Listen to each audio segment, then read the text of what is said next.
नमस्कार फ्रेंड्स, स्वागत है सभी प्यारे साथियों का, सभी विद्यार्थियों का आपका अपना YouTube channel success study mission में। फ्रेंड्स, आज मैं टॉपिक लेकर आया हूँ वो है 27 जनवरी 2026 से करंट अफेयर्स। जो भी महत्वपूर्ण सुर्खियाँ बनी है, जो भी महत्वपूर्ण करंट अफेयर्स प्रश्न बने हैं, उसके बारे में मैं संपूर्ण अध्ययन करवाऊँगा। तो आप वीडियो में लास्ट तक जरूर बने रहिए फ्रेंड्स। आने वाले जो भी कॉम्पिटिटिव एग्जाम है, जो भी वनडे एग्जाम है, उसके लिए ये वीडियो हेल्पफुल एंड यूजफुल रहने वाला है। तो आप वीडियो को लास्ट तक जरूर देखिए। चलिए चलते हैं अपने प्रश्न की ओर। फ्रेंड्स, पहला प्रश्न बना है, हाल ही में गणतंत्र दिवस 2026 पर तिरंगा किसने फहराया था फ्रेंड्स? तो ऑप्शन ए है राष्ट्रपति के द्वारा, ऑप्शन बी है प्रधानमंत्री के द्वारा, ऑप्शन सी है उपराष्ट्रपति के द्वारा और ऑप्शन डी इनमें से कोई नहीं। तो फ्रेंड्स, हाल ही में 26 जनवरी को गणतंत्र दिवस मनाया गया, जो कि प्रत्येक वर्ष 26 जनवरी को मनाया जाता है, जो कि हाल ही में राष्ट्रपति के द्वारा इसे फहराया गया है। तो आपको जरूर याद रखना है कि गणतंत्र दिवस राष्ट्रपति के द्वारा फहराया जाता है और स्वतंत्रता दिवस है वो भारत के प्रधानमंत्री के द्वारा फहराया जाता है। 26 जनवरी 2026 को 77वां गणतंत्र दिवस है वो मनाया था। चलिए चलते हैं दूसरे प्रश्न की ओर। अगला प्रश्न बना है, हाल ही में राष्ट्रीय मतदान दिवस है वो कब मनाया गया? इंटरनेशनल वोटर्स डे कब मनाया गया? ऑप्शन ए है 22 जनवरी, ऑप्शन बी है 24 जनवरी, ऑप्शन सी है 25 जनवरी, ऑप्शन डी है इनमें से कोई नहीं।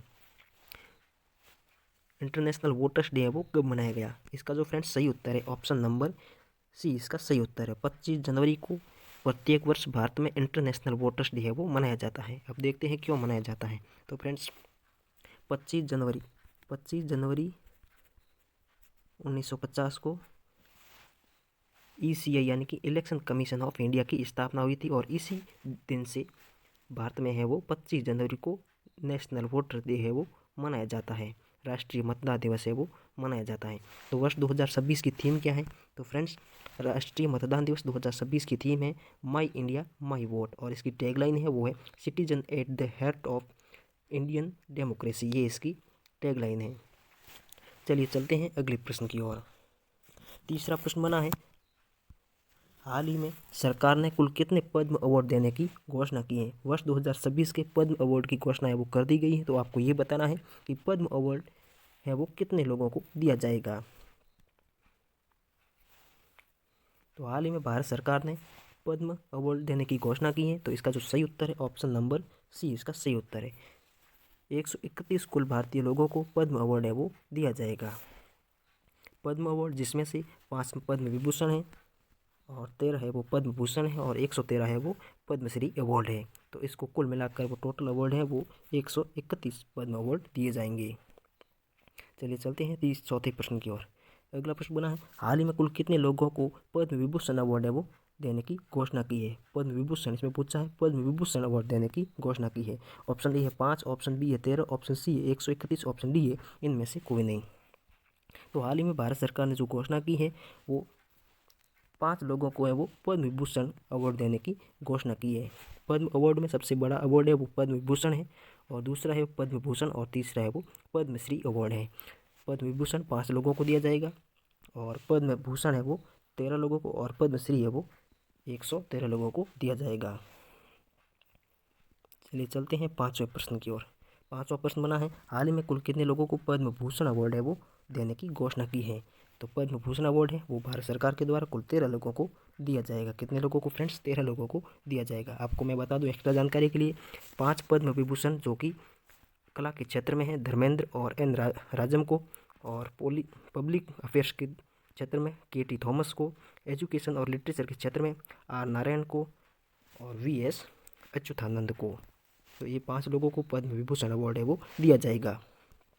चलिए चलते हैं अगले प्रश्न का। अगला प्रश्न बना है, हाल ही में 26 जनवरी को भारत ने कौन सा गणतंत्र दिवस है वो मनाया था? हाल ही में 26 जनवरी को भारत ने कौन सा गणतंत्र दिवस है वो मनाया था? ऑप्शन ए 75वां, ऑप्शन बी 76वां, ऑप्शन सी 77वां और ऑप्शन डी इनमें से कोई नहीं।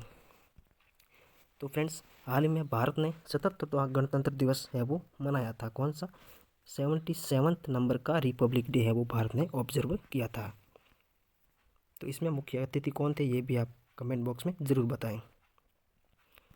अगला प्रश्न बना है, हाल ही में गणतंत्र दिवस 2026 की थीम क्या है? गणतंत्र दिवस 2026 की थीम क्या है? ऑप्शन ए है स्वर्णिम भारत विरासत और विकास, ऑप्शन बी है विकसित भारत और भारत लोकतंत्र की मातृका, ऑप्शन सी है वंदे मातरम के 150 साल और ऑप्शन डी इनमें से कोई नहीं। तो फ्रेंड्स इसका जो सही उत्तर बना है option number C, Vande Mataram के 150 साल, ये गणतंत्र दिवस 2026 की थीम है। तो आप इसको जरूर याद रखें, कई बार एग्जाम्स में पूछा भी जाता है। आने वाले एग्जाम्स के लिए ये प्रश्न महत्वपूर्ण है। 8वां प्रश्न बना है, हाल ही में गणतंत्र दिवस 2026 के मुख्य अतिथि कौन थे? गणतंत्र दिवस 2026 में भारत में मुख्य अतिथि हैं वो कौन थे?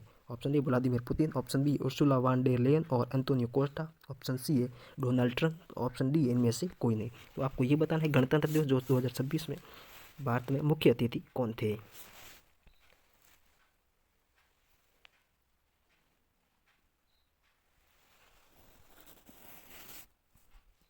तो फ्रेंड्स इसका जो सही उत्तर है 26 जनवरी 2026 गणतंत्र दिवस पर भारत में मुख्य अतिथि उर्सुला वान डेर लेयन और एंटोनियो कोस्टा, ये भारत में मुख्य अतिथि थे।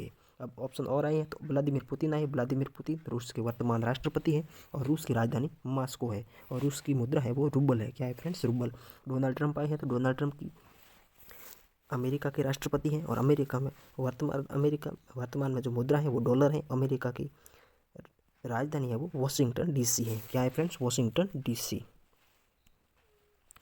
और अंतिम प्रश्न है, हाल ही में नई दिल्ली में ग्रंथ कुटीर का उद्घाटन किसने किया था? नई दिल्ली में ग्रंथ कुटीर का उद्घाटन किसके द्वारा किया गया है? ऑप्शन ए है श्री नरेंद्र मोदी जी के द्वारा, ऑप्शन बी है श्रीमती द्रौपदी मुर्मू के द्वारा, ऑप्शन सी है अमित शाह के द्वारा, ऑप्शन डी इनमें से कोई नहीं। हाल ही में नई दिल्ली में ग्रंथ कुटीर का उद्घाटन किया है वो किया है भारत की वर्तमान राष्ट्रपति श्रीमती द्रौपदी मुर्मू के द्वारा। फ्रेंड्स किसके द्वारा? द्रौपदी मुर्मू के द्वारा। अमित शाह वर्तमान में भारत के गृह मंत्री है। कौन है फ्रेंड्स? गृह मंत्री अमित शाह हैं। अब देखते हैं ग्रंथ कुटीर है क्या।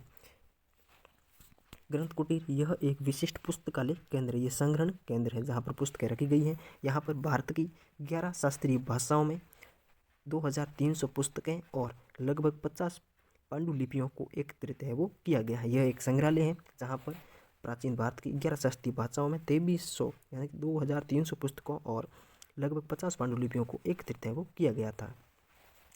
इसका उद्घाटन है वो वर्तमान में हाल ही में राष्ट्रपति द्रौपदी मुर्मू के द्वारा 23 जनवरी को है वो किया गया है। ये राष्ट्रपति भवन नई दिल्ली में ग्रंथ कुटीर है वो बनाया गया है। तो फ्रेंड्स ये थी महत्वपूर्ण जानकारी करंट अफेयर्स की दृष्टि से। ये भी जितने भी 27 जनवरी से संबंधित करंट अफेयर्स के प्रश्न थे मैंने इस वीडियो में कवर करवाए हैं। तो आप वीडियो को लाइक ज़रूर कर दें और वीडियो को एक बार शेयर जरूर कर दें ताकि सभी विद्यार्थियों को यह जानकारी पहुंच सके और सभी विद्यार्थी अध्ययन कर सके। और कमेंट बताना कैसा लगा वीडियो और चैनल को आप एक बार सब्सक्राइब जरूर कर दें ताकि आने वाले जो भी वीडियो है उसका नोटिफिकेशन सबसे पहले आप तक पहुँच सके। मिलते हैं अपन नेक्स्ट वीडियो में, तब तक के लिए धन्यवाद। जय हिंद, जय भारत।